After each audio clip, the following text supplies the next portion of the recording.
AC उतरवा दूंगा, उसकी बेटी को पकड़ लो, उसकी माँ को पकड़ लो, उसकी बहन को पकड़ लो। अगर मैंने नवाज शरीफ को तंग ना किया तो मुंह पे हाथ फेर के कि वो तुम देखना। और इंतकाम इंतकाम इंतकाम के इल्ज़ामात के अलावा मैंने 4 साल में कोई बात नहीं सुनी।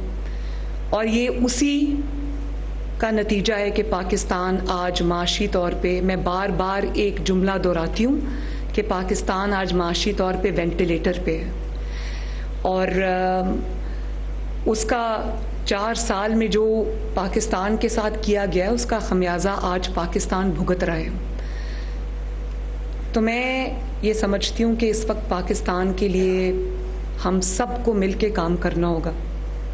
शहबाज शरीफ साहब की जब मैंने कल स्पीच सुनी तो मुझे बहुत खुशगवार हैरत हुई कि सिर्फ 5 हफ्ते में उनकी एक, ज़ाहिर है उनकी एक रेपुटेशन तो है एक अच्छे एडमिनिस्ट्रेटर की, एक ऐसे वज़ीर आला पंजाब की जिसने अपनी दिन रात खिदमत से पाकिस्तान की पंजाब की तकदीर बदली है।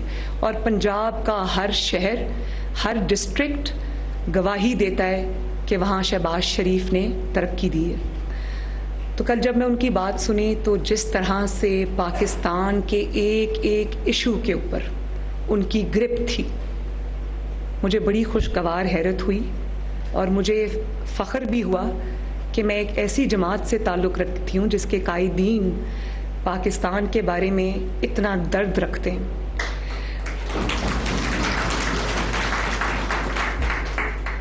और अभी ये भी मैं आपको बता दूं कि कल मुझे जब इमरान खान साहब जलसे से खिताब कर रहे थे तो उन्होंने कहा कि शहबाज शरीफ जो है वो 6 बजे उठता है तो मेरा माली भी 6 बजे उठता है। मुझे ये बताएं कि इस किस्म की बात करते वक्त इंसान को 10 दफ़ा ये ख्याल आना चाहिए कि आप उस माली को जो 6 बजे उठ के अपनी हलाल रोज़ी कमाने के लिए, अपनी ज़िम्मेदारियों का एहसास करने के लिए निकलता है, तो क्या वो ये ताना सुनने के लिए निकलता है? आप जब वज़ीर आज़म थे तो आप 12 बजे उठते थे और 4 बजे बनी गाला वापस चले जाते थे। पाकिस्तान का जो आज ये हाल हुआ है ये इस वजह से हुआ है। आपने एक मेहनत कश को ताना दिया 6 बजे उठने का, शहबाज शरीफ को ताना दिया 6 बजे उठने का। शहबाज शरीफ 6 बजे इसलिए नहीं उठता कि शहबाज शरीफ ने 6 बजे उठ के अपना ज़ाती कारोबार करना है। शहबाज शरीफ 6 बजे इसलिए उठता है कि रात से शहबाज शरीफ की नींद हराम होती है कि मुझे सुबह उठ के इस कौम की खिदमत में हाजिर होना है।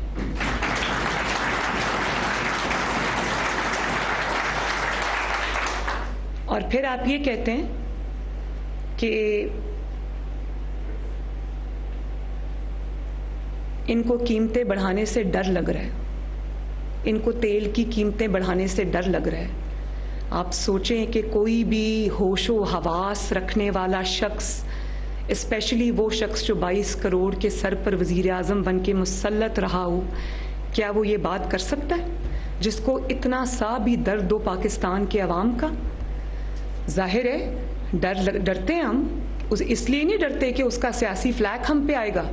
नवाज शरीफ साहब डरते हैं कीमतें बढ़ाने से, शहबाज शरीफ साहब डरते हैं कीमतें बढ़ाने से। उसकी वजह यह है कि उनको पता है कि लोगों की माशी हालत पहले इतनी कमज़ोर है कि अगर ऑयल, डीजल की, पेट्रोल की कीमतें बढ़ाईं तो उनके घरों में फाके आ जाएंगे। हर समझ रखने वाला, अवाम का दर्द रखने वाला जो भी वज़ीर आज़म होगा उसको ये यहाँ पर तकलीफ होगी 1 रुपया भी कीमत बढ़ाने से पहले। क्योंकि शायद इमरान खान साहब को 4 साल में मैंने एक मर्तबा ना अवाम की बात करते सुना, ना अवाम की तकलीफ पर बात करते सुना। उनको तो सिर्फ ये बात करते सुना कि मैं फ़लाँ को नहीं छोड़ूंगा, मैं फ़लाँ को नहीं छोड़ूंगा। वहाँ पर भी 4 साल पे भी वो कंटेनर से नहीं उतरे, अब हुकूमत से निकल गए तो फिर कंटेनर पे। अब ये कल कहते हैं कि श्रीलंका के सदर ने मुझे तरीका एक बताया है महंगाई ख़त्म करने का, मैं वो तरीका इस्तेमाल करूँगा। तो भाई 4 साल जो आपने किया, आवाम की किस्मत से खेला, आवाम की हालत बर्बाद कर दी, आवाम को महंगाई के मनोबोझ तले दबा दिया, वो बोलने के काबिल नहीं रहे। बिजली महंगी कर दी, और बिजली सिर्फ महंगी नहीं की, लोड शेडिंग को जिसको मुस्लिम लीग नून खत्म करके गई थी, जीरो पे करके गई थी, आज 12-12 घंटे की लोड शेडिंग हो रही है। तो क्या ये 4 हफ्ते की आई हुई हुकूमत की वजह से हो रही है? आज शदीद गर्मी है, लेकिन मुस्लिम लीग नून ना चाहकर भी लोड शेडिंग को के लिए कुछ नहीं कर पा रही। उसकी वजह यह है कि जब आपने प्लांट्स बंद रखे इतनी देर, आपने उनके पैसे नहीं दिए, आपने उनकी मेंटेनेंस नहीं की, सारी तवज्जो आपने इंतकाम पे रखी, तो फिर ये तो सफ़र करना था ना। आज वही हुआ कि 4 साल की मुस्लिम लीग नून की 5 साल की मेहनत बेकार गई, और आज फिर से पाकिस्तान के अवाम लोड शेडिंग के अंधेरों में मुब्तला हैं। और आज मुझे अभी टीवी से पता चला कि शीनी मज़ारी साहिबा जो है वो अरेस्ट हो गई। तो मुझे कोई खुशी नहीं हुई ये खबर सुन के। मैंने सुना कि उन पर ये मुकदमा जो है वो उनकी अपनी बुज़दार हुकूमत में कायम हुआ, और वो कोई 800 कनाल की अराजी जो हुकूमत पाकिस्तान की शायद अराजी है। मुझे डिटेल्स अभी नहीं पता मुकदमे की। सुना एंटी करप्शन ने उनको अरेस्ट किया है, और वो कोई 800 कनाल कोई अराजी है महकमा माल की, जो इन्होंने बोगस कंपनी के नाम इंतकाल करवाया उसका। तो मैं टीवी पे सुन रही थी कि पीटीआई उस पे औरत कार्ड भी खेल रही है कि खातून को अरेस्ट कर लिया, ये हो गया वो हो गया। बात यह है कि एंटी करप्शन ने अगर उसको अरेस्ट किया है तो उनके पास कोई वजह होगी अरेस्ट करने की, और औरत कार्ड की तरफ तो आप कभी आना भी ना। उसकी वजह यह है कि जब मुझे अरेस्ट किया गया 2 दफ़ा, तो उसकी वजह यह नहीं थी कि मेरे ऊपर कोई इल्ज़ाम था। इनके ऊपर तो संगीन इल्ज़ाम है, मेरे ऊपर कोई इल्ज़ाम नहीं था। मेरे ऊपर एक दफ़ा ये इल्ज़ाम था कि मैंने अपने वालिद की मुआवनत की, तब मेरी उम्र भी 16-17 साल थी, और उसकी पादाश में मुझे 4 महीने इन्होंने अडयाला में रखा। और उसके बाद जब मैंने नवाज शरीफ साहब की रिहाई के लिए मूवमेंट शुरू की, जलसे शुरू किए, तो जाहिर है उसमें बहुत बड़ी एक आवाम की तादाद ने शिरकत करनी शुरू कर दी। तो मैं फिर एक दिन कोट लखपत जेल में नवाज शरीफ साहब कैद थे, मैं उनको मिलने गई, तो वहाँ पर मुझे शहबाज शरीफ साहब ने, हम उनका इंतज़ार कर रहे थे, मुलाकात का दिन था, तो जेलर अंदर आए। मैं मियाँ साहब के साथ जेलर के ऑफिस में बैठी थी मुलाकात के लिए। मेरे बच्चे भी थे साथ, मेरी बेटी भी थी, मेरा बेटा भी था, जुनेद था, और छोटी बेटी थी जो उस वक़्त शायद 14-15 साल की थी, तो वो भी थी मेरे साथ। तो जब हम अंदर आए, नवाज शरीफ साहब के साथ हम बैठे, तो जेलर साहब ने अंदर आके कहा कुछ 5-10 मिनट के बाद कि शहबाज शरीफ साहब आपको बाहर बुला रहे हैं। अब मेरे तो वहमो गुमान में भी नहीं था कि बाहर क्या हो रहा है। तो मियाँ साहब ने उसको कहा कि शहबाज शरीफ साहब तो अंदर आने वाले थे। मैंने कहा नहीं जी। अब उसका चेहरे पे कोई एक्सप्रेशंस थे जो मैं पढ़ नहीं सकती थी, तो उन्होंने कहा नहीं जी वो मरियम बीबी को बाहर बुला रहे हैं। जब मैं बाहर गई जेल के गेट पर, तो वहाँ पर शहबाज शरीफ साहब के साथ नैब की टीम खड़ी थी और साथ पुलिस थी। उन्होंने कहा कि बेटी आपको अरेस्ट करने आए। तो मैंने उनको कहा कि क्यों? तो उन्होंने कहा कि कोई चौधरी शुगर मिल का केस है जिस पे ये आपकी इन्वेस्टिगेशन करना चाहते हैं। तो मैंने कहा अच्छा, आपने अरेस्ट करना है, आप ज़रूर अरेस्ट करें। मैं अपने वालिद को ज़रा मिल के आ जाऊँ, उनको बता के आ जाऊँ कि मैं अरेस्ट होने लगी हूँ। तो मैं बड़ा अपना कंपोजर जितना मैं रख सकती थी मैंने रखा। मैं अपने वालिद के पास गई तो मैंने उनको कहा कि बाहर मुझे नैब अरेस्ट करने आई है। जाहिर है वालिद थे, घबरा गए, लेकिन बोले कुछ नहीं, वो भी बड़े कंपोज थे। और वो उठे, मैंने कहा मुझे इजाज़त दें मैं जाऊँ। तो मेरी बेटी थी छोटी, वो रोने लगी, उसकी आवाज़ें पूरे ऑफिस में आई, मैंने उसको चुप कराया। तो नवाज शरीफ साहब वहाँ बैठे थे, तो अभी मैं उनसे, वो खड़े हुए मुझे मिलने के लिए गले मिलने के लिए कि बेटी अब जेल जा रही है। तो इतने में नैब की टीम उसी ऑफिस में दाखिल हो गई और नवाज शरीफ साहब के सामने मुझे अरेस्ट कर लिया।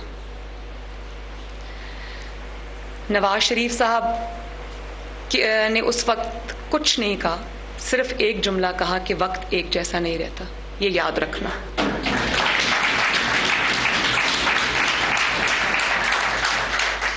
और आपको मैं आज ये भी बता दूं कि जिस मुकदमे में इन्होंने 4 महीने मुझे 60 दिन मुझे नैब में रखा, बाकी दिन इन्होंने मुझे कोट लखपत में डेथ सेल में रखा, क्या कौम ये जानती है कि आज तक वो मुकदमा मेरे खिलाफ किसी कोर्ट में रजिस्टर नहीं हुआ, कोई रेफरेंस नहीं बना, वो तफ्तीश वहीं रह गई जहां थी। और तफ्तीश क्या होती थी, नैब में जब मुझे इन्होंने सॉलिटरी कन्फाइनमेंट में रखा तो तफ्तीश क्या होती थी कि आप आजकल कौन सी किताब पढ़ रही हैं, आपके घर में जो निज़ाम है वो कौन चलाता है, मियाँ साहब पार्टी की जब फैसले करते हैं तो वो मशावरत कैसे होती है। मतलब वक्त गुजारने के लिए नैब की इन्वेस्टिगेशन टीम मुझसे ये पूछती थी, तो मैं हंसती थी, मैं उनको कहती थी कि जब आपके पास कोई है नहीं सवाल पूछने के लिए तो आप ये क्या मेरे से सवाल पूछते रहते हैं। लेकिन बात ये है कि मैंने मजलूमियत कार्ड नहीं खेला, मैंने औरत कार्ड नहीं खेला।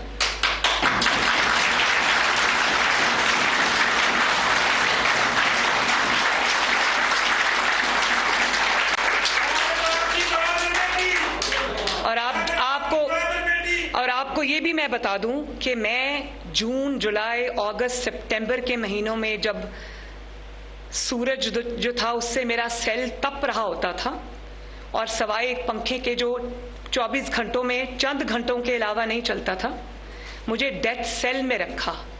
मैं भी एक औरत थी, किसी की बेटी थी, बेगुनाह सियासी मुकदमे में जेल में थी, लेकिन मैंने कभी मजलूमियत कार्ड नहीं खेला। मैंने इनको ये कहा कि जो आपको जवाब मुझसे लेना है आप लें, मैं आपके इंतकाम का भी सामना करूंगी, आपके जबर का भी सामना करूंगी, और आज तक कोई केस ये मेरे खिलाफ साबित नहीं कर सके। मैं सिर्फ आपको ये कहना चाहती हूँ कि मैं फिर भी, इन्होंने जो भी मेरे साथ किया, जिस तरह का भी सलूक किया, मैं फिर भी किसी इंतकाम में बिलीव नहीं करती। और मैं नहीं चाहूंगी कि चाहे वो कोई मर्द हो या औरत हो। शीरीन मज़ारी साहब को तो ख़वातीन ने अरेस्ट किया है ना, मुझे दोनों दफ़ा जब अरेस्ट किया था तो किसी खातून ने अरेस्ट नहीं किया, लिटरली मुझे मर्दों ने अरेस्ट किया। और ये भी मैं बता दूं कि ये कहानियां मैं कभी कौम के सामने ज़रूर लाऊंगी कि नैब में मेरे साथ इन्होंने क्या सलूक किया, कहाँ इन्होंने कैमरास लगाए हुए थे, क्या क्या ये करते थे। रात को 12 बजे ये मेरे कमरे पे, मर्द जितने भी ऑफिसर्स होते थे वो धावा बोलते थे और मेरी वीडियोस बनाते थे, इनके पास वो वीडियोस मौजूद हैं।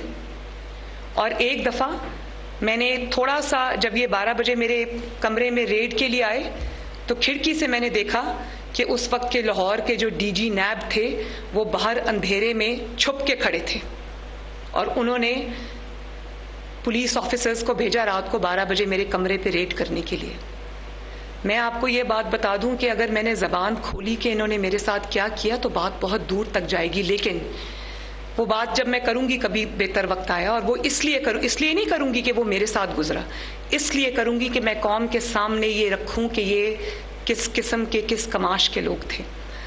लेकिन आज अगर शीरीन मज़ारी साहिबा अरेस्ट हुई हैं तो उनको किसी इल्ज़ाम पे अरेस्ट किया गया है तो उनको उस इल्ज़ाम को फेस करना चाहिए, उसके जवाबात देने चाहिए, उसके सबूत उनको देने चाहिए, उन इल्ज़ामात को गलत साबित करना चाहिए। और अगर वो इसमें कामयाब हो जाती हैं और बेकसूर साबित हो जाती हैं तो मैं कौम से वादा करती हूँ कि सबसे पहले मरियम नवाज शरीफ उनके साथ खड़ी होगी।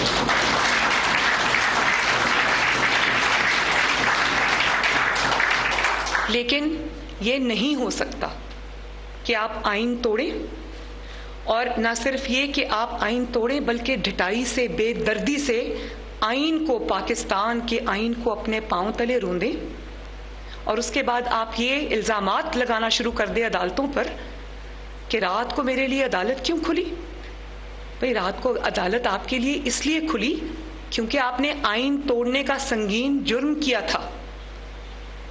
ये नहीं हो सकता कि आप आइन के ऊपर पांव रख के गुजर जाएं और कोई अदालत आप उसका नोटिस ना ले। आपने संगीन जुर्म किया था, आप पे आर्टिकल 6 लगता है। और ये भी मैं आप सबको बता दूं कि ये अभी भी लाडला है, ये अभी भी लाडला है, क्योंकि खुदा न खास्ता जो, वैसे तो नवाज शरीफ साहब इस मिट्टी का बेटा है, इस मिट्टी से उसने वफा की है, उसकी खातिर उसने इतनी बड़ी बड़ी तकलीफें झेली, लेकिन वतन अजीज की सलामती पर कभी आंच नहीं आने दी।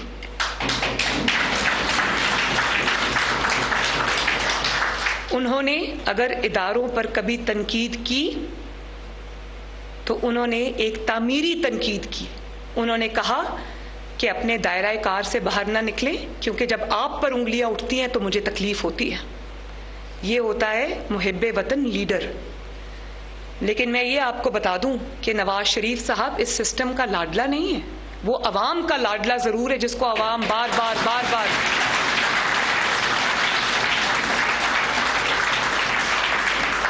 जिसको अवाम बार बार ये उसको निकालते हैं, अवाम उसको लेके आती है, उसको निकालते हैं, अवाम उसको लेके आती है।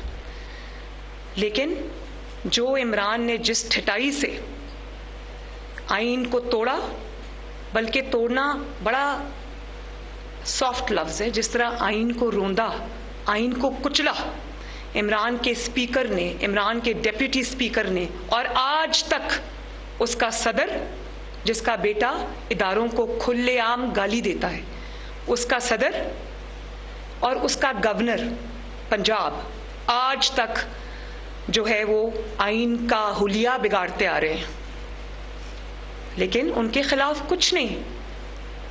यही अगर आइन तोड़ने की हरकत नवाज शरीफ ने की होती, शहबाज शरीफ ने की होती, मरियम नवाज ने की होती, तो मैं ये दावे के साथ कहती हूं कि हमारी जो लाशें हैं ना वो चौकों पर टंगी होती इस वक्त।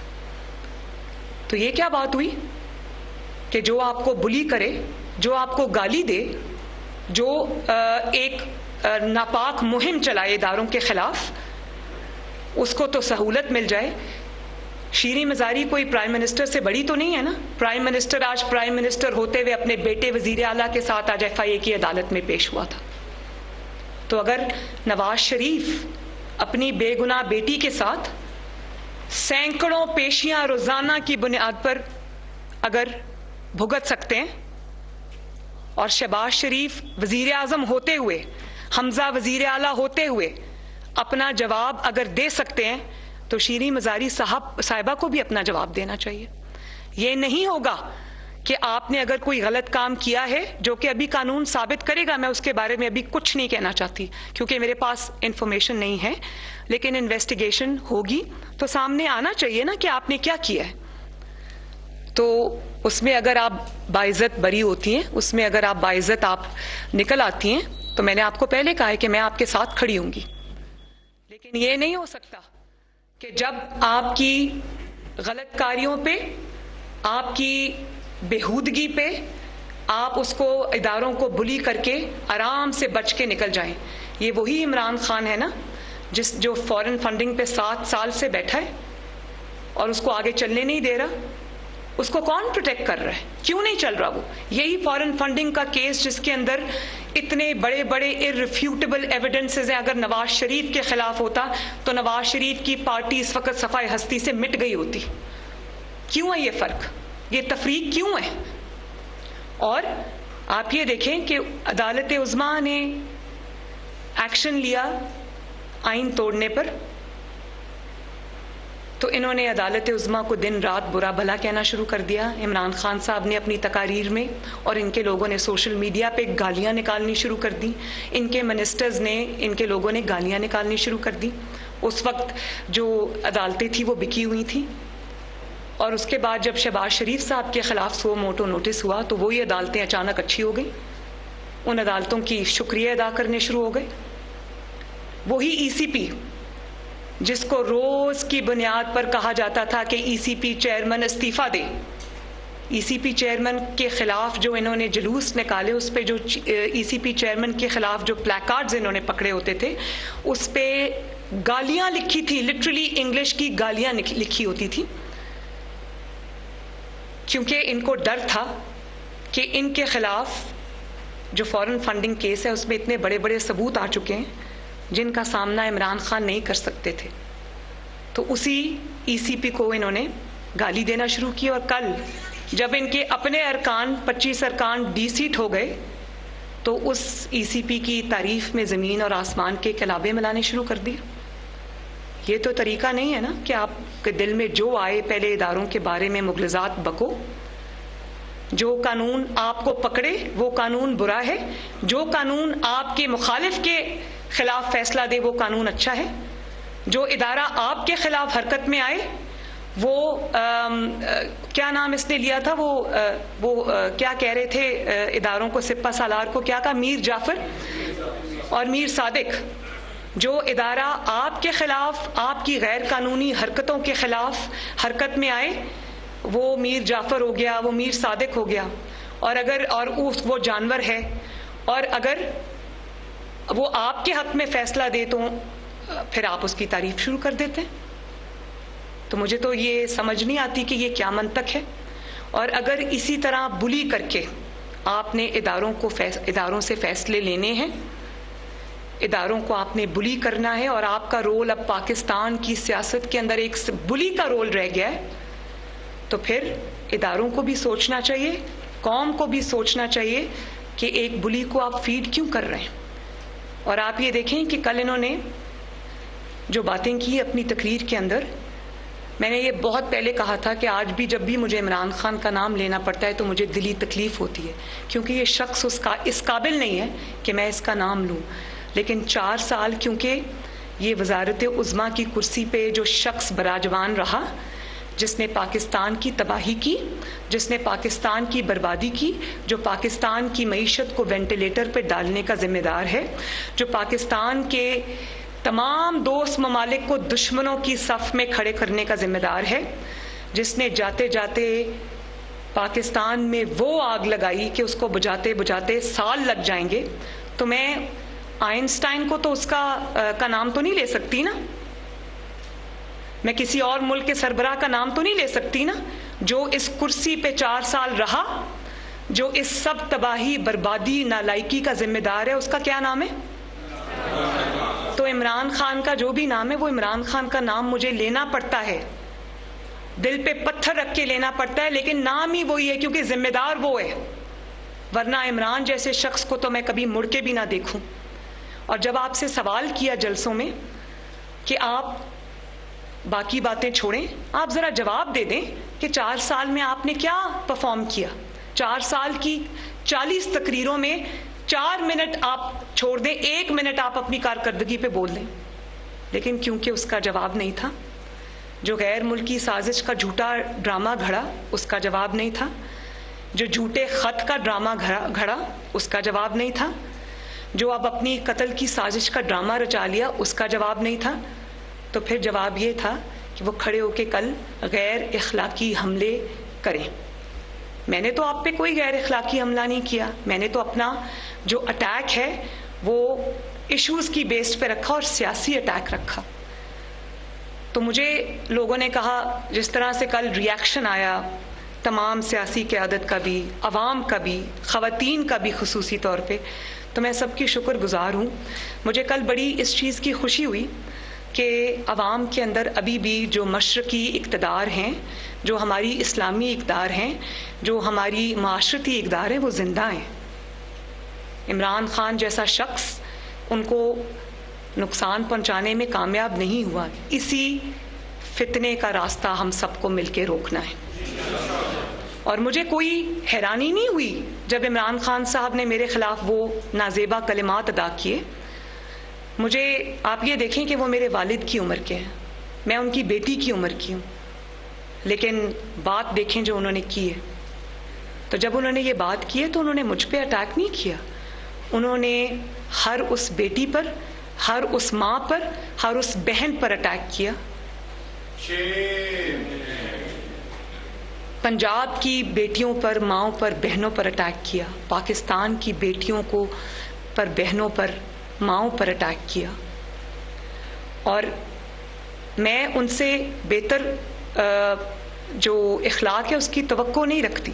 मुझे कोई हैरानी नहीं हुई, क्योंकि अच्छे इखलाकियात जो हैं वो बहुत बड़ी चीज़ होती है। उसको छोटे इंसान से उसकी तवक्को रखना मेरे ख्याल है एक नामुमकिन बात है। मेरे पास अभी भी उसके जवाब में कहने को बहुत कुछ है, क्योंकि जो चीज़ें इमरान खान साहब के अपने ख़िलाफ़ हैं वो शायद तमाम सियासी जमातों की क़यादत को भी जमा कर लें तो शायद वो मवाद ज़ाती का किसी और के ख़िलाफ़ नहीं है। लेकिन मैं नवाज शरीफ की बेटी हूँ, मेरे पास इमरान के ख़िलाफ़ सियासी मवाद इतना है कि मुझे किसी तरह की भी ज़ाती हमले करने की कोई ज़रूरत नहीं है।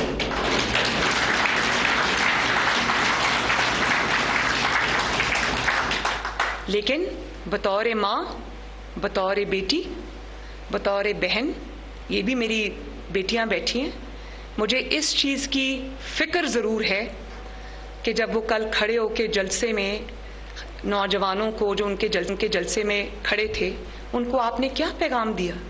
आपने उनको ये पैगाम दिया कि आपके इर्द गिर्द जो माएँ, बहनें, बेटियां हैं उनको इस नज़र से देखा जाना चाहिए। तो ये तो बड़े अफसोसनाक बात है। इसकी जितनी मजम्मत हो कम है। मैं आपको कभी आपकी ज़बान में जवाब नहीं दूंगी, लेकिन जब पाकिस्तान के अवाम के इस्तेहसाल की बात आएगी, पाकिस्तान की मईशत की बर्बादी की बात आएगी, आपकी नालायकी, नाअहली से मुल्क को तबाह करने की बात आएगी, तो मरियम नवाज शरीफ आपको छोड़ेगी नहीं।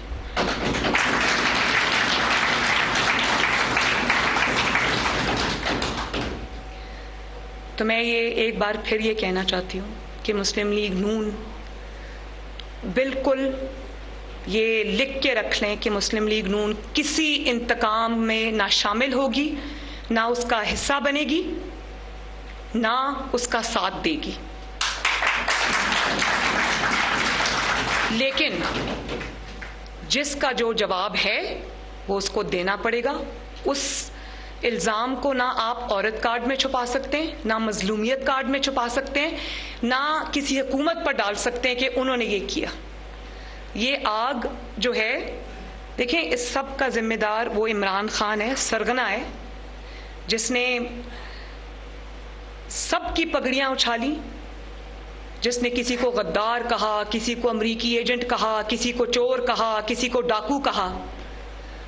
तो उसका जो 4 साल का ट्रैक रिकॉर्ड है, वो आज ना कोई मजलूमियत कार्ड खेल सकते हैं, ना कोई औरत कार्ड खेल सकते हैं, ना कोई इंतकाम कार्ड खेल सकते हैं। उनकी 4 साला कारकर्दगी सवाए इंतकाम के और किसी चीज का नाम ही नहीं है।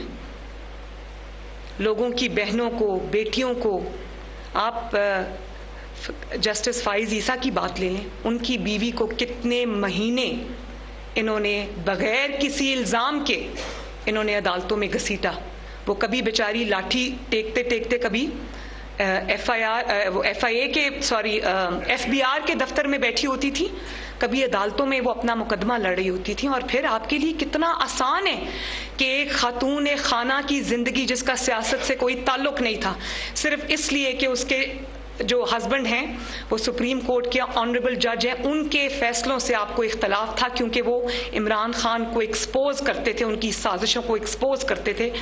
तो आपने उनको इतनी बड़ी सजा दी कि आपने उनके घर में उनका चैन, उनकी सुकून, उनकी इज्जत बर्बाद कर दी। और आपके लिए आपका क्या जाता है? आप जब सियासत से अपने कुर्सी से उतरे, हुकूमत से निकले, तो आपने बड़ी ढिठाई से एक जुमला कह दिया कि मुझे अफसोस है कि मैंने मुकदमा बनाया काजी फाइज ईसा साहब के खिलाफ, मुझे मिसगाइड किया गया था, गलती हो गई मुझसे।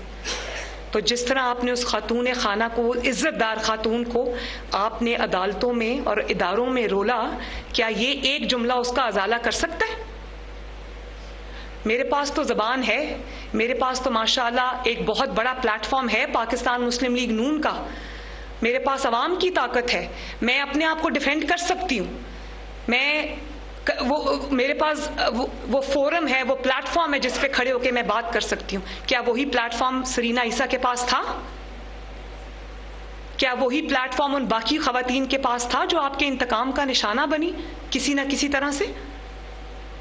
आपने जवेरिया शहबाज को भी नहीं बख्शा, जो शहबाज शरीफ साहब की घरेलू खातून हैं, उनकी बेटी हैं, जिनका सियासत से दूर दूर तक कोई लेना देना नहीं है।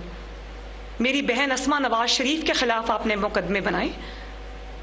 लेकिन मैं जातियात की बात या जाती सियासत की बात या कोई गिले शिकवे इस वक्त नहीं करना चाहती, लेकिन मैं ये सिर्फ ये कहने की कोशिश कर रही हूँ कि जो जुल्म आपने लोगों पर ढाया है, अब उस जुल्म का प्रचार या उस जुल्म की आड़ या उसका पर्दा लेकर आप मजलूम बनकर नहीं निकल सकते। उसका जवाब आपको देना पड़ेगा।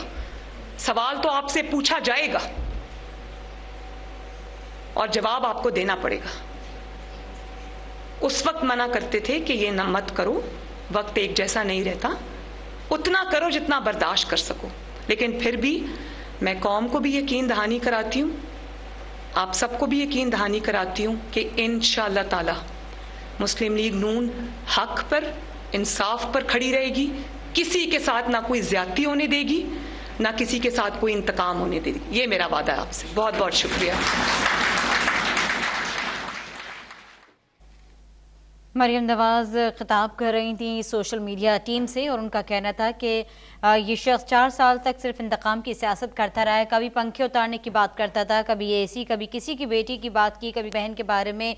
एसी की वजह से आज पाकिस्तान मुआशी वेंटिलेटर पर मौजूद। उन्होंने कहा कि सारी तबाही इमरान खान ने की है।